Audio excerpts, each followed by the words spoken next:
Receiver 1, Newton's law of motion, question number 14.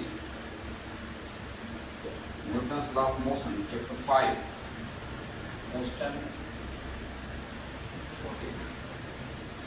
A pendulum bob of mass for 50 gram is suspended from the ceiling of an elevator. Find the tension the string if the elevator goes up with acceleration इतना, goes up with deceleration इतना. एक pendulum है जो इस तरह से elevator के ceiling पे ऐसे लटका हुआ है पेंडुलम, ठीक है.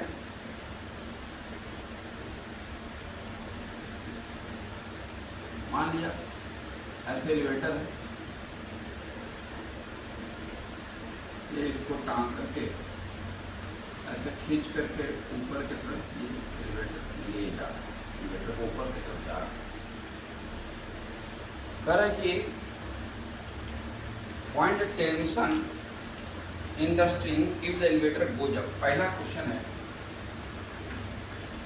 ए कि ये जा रहा है ऊपर 1.2 मीटर पर सेकेंड स्क्वायर से जा रहा है ऊपर एलिवेटर. तब इसमें टेंशन क्या होगा, इसमें टेंशन क्या होगा, इसमें टेंशन हमको मालूम करना है. जब ये 1.2 मीटर पर सेकेंड स्क्वायर से ऊपर जा रहा है तब टेंशन क्या होगा. मास दिया है 50 ग्राम, इसका मास है 50 ग्राम. 50 ग्राम बोले तो इतना केजी आपको मास दिया हुआ.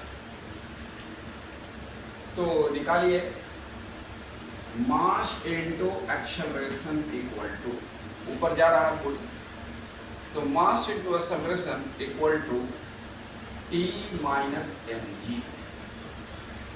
ऊपर की तरफ T लग रहा है तो ऊपर को अपोज कर रहा है mg, इसका वेट, ये वेट हो गया नीचे mg, इसको अपोज कर रहा है, ऊपर की तरफ जा रहा है. तो T इक्वल टू क्या हो जाएगा, mg प्लस a. ये हो जाएगा आपका टेंशन, यानी मास हो गया 50 into 10 to the power minus 3, g हो गया 9.8 प्लस 1.2. तो सॉल्व करके क्या मिलेगा, equal to 50 into 10 to the power minus 3 into 8 to 10, 9 1 10, 11. ये हो गया, यानी आपको 550 into 10 to the power minus 3, यानी 0.55 न्यूटन. ये टेंशन आपका आया जब जो है 1.2 मीटर पर सेकेंड स्क्वायर एक्सेलरेशन से जब जाएगा तो टेंशन ये 0.55 न्यूटन होगा. बी, आइए बी क्या कहता है, गोज अप विथ डिसलेरेशन 1.2 मीटर पर. ऊपर जा रहा है डिसलेरेशन से, यानी एक्सेलरेशन करने का मतलब नीचे से ऊपर स्पीड बढ़ते जा रहा है. डिसलेरेशन करने का मतलब जब रुकेगा, यानी नेगेटिव, एक जगह पे रुक जाएगा, नेगेटिव एक्सेलरेशन से जा रहा है -1. तो फिर से again mass into acceleration equal to T minus mg.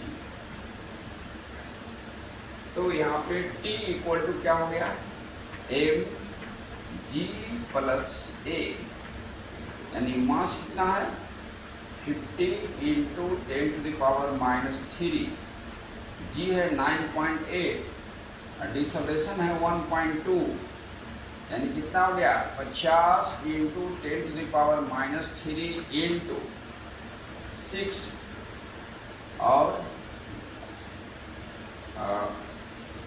8.6 हो गया.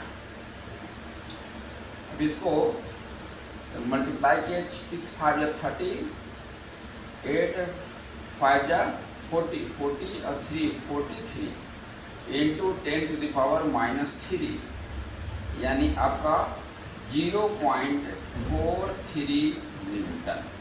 ये आया टेंशन। अब C का क्या है? C कहता है कि goes up with uniform velocity.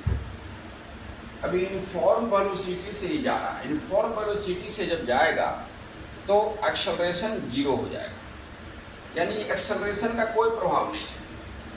तो जब नहीं है तो आइए क्या मिलेगा?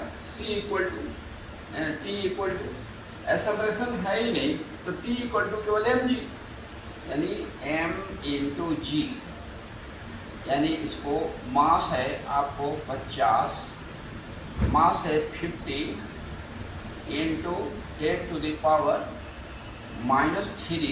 इंटू यहाँ ले लीजिए 9.8, तो आपको हो जाता है कितना? 8 5 या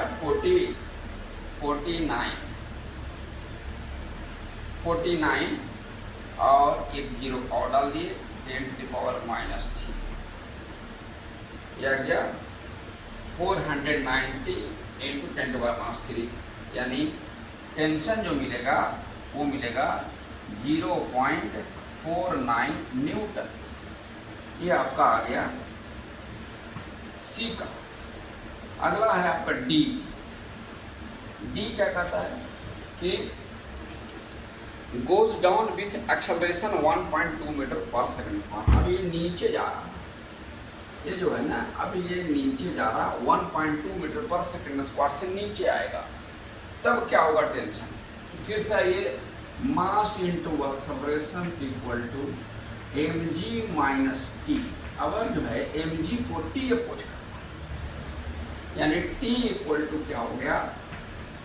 mg माइनस a, यानी मास आपको 50 इंटू 10⁻³ जी है 9.8 माइनस 1.2, यानी मिला के 50 इंटू 10⁻³ इंटू 6 और 8.6, यानी ये पहले वाला यहाँ, यानी t इक्वल टू 0.43 न्यूटन, ये वाला आ गया जब आएगा तब। और E क्या होगा? E में कि गोज डाउन विथ डिसलेरेशन 1.2 मीटर। अगर नीचे जा रहा है माइनस, फिर से -1.2 मीटर डिसलेरेशन, यानी mass into acceleration equal to mg minus t, t equal to mg plus a, g minus a।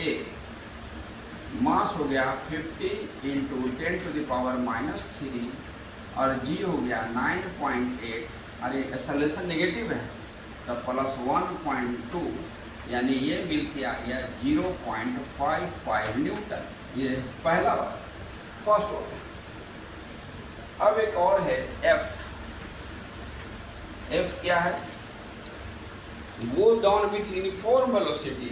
यदि यूनिफॉर्म वेलोसिटी से जा रहा तो फिर से एक्सेलरेशन 0, एक्सेलरेशन 0 हो गया, यानी t इक्वल टू, यहाँ पर फिर से t इक्वल टू mg बोले तो ये वाला t is equal to mg, यानी 0.49 मीटर। ये सवाल सर आपका रिक्वायर्ड है, सबका रिक्वायर्ड आंसर इसका होगा बस।